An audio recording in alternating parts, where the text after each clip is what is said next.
సిద్దిపేట జిల్లా హుస్నాబాద్ మండలం పందిళ్ల గ్రామంలోని శ్రీ రాజరాజేశ్వర ఇండస్ట్రీస్ మిల్లుకు వివిధ జిల్లాల నుంచి మక్కలు లారీలలో లోడుతో రాగా దిగుమతికి అనేక ఇబ్బందులు ఎదురవుతున్నాయని లారీ డ్రైవర్లు వాపోతున్నారు. హమాలీలు తక్కువ మంది ఉన్నారని, దీంతో 2 రోజులుగా ఇక్కడే పడిగాపులు కాస్తున్నామని డ్రైవర్లు పేర్కొన్నారు. ఇప్పటికైనా హమాలీల కొరతను నివారించాలని, డబ్బులు జమ చేయాలని, లేని ఎడల సిపిఐ పార్టీ ఆధ్వర్యంలో పెద్ద ఎత్తున ఆందోళన నిర్వహిస్తామని సిపిఐ పార్టీ రాష్ట్ర నాయకులు గడిపే మల్లేష్ ప్రభుత్వాన్ని డిమాండ్ చేశారు.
ఇటీవల రైతులు పండించినటువంటి ధాన్యం, ప్రధానంగా వరి ధాన్యం, తర్వాత మక్కలు హుస్నాబాద్ ప్రాంతంలో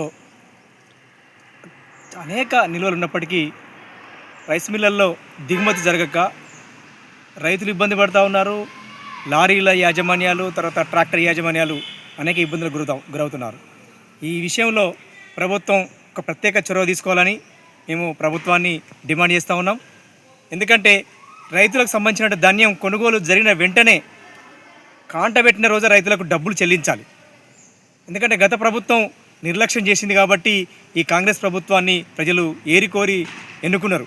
ఈ ప్రభుత్వం కూడా వారాల పాటు, నెలల పాటు జరుపుకుంటూ పోతే రైతులు ఇబ్బంది పడే పరిస్థితి ఉన్నది. ఈ దిగుమతులు కూడా సక్రమంగా జరగకపోవడం వల్ల, అధికారుల పర్యవేక్షణ లేకపోవడం వల్ల రైతులు, యాజమాన్యాలు, తర్వాత మిల్లర్స్ కూడా అనేక ఇబ్బందులు పడుతున్నారు. కాబట్టి అసలు ప్రధానంగా ఏంటంటే హమాలీల కొరత ప్రధానంగా ఉండడం, ఆ హమాలీల కొరతను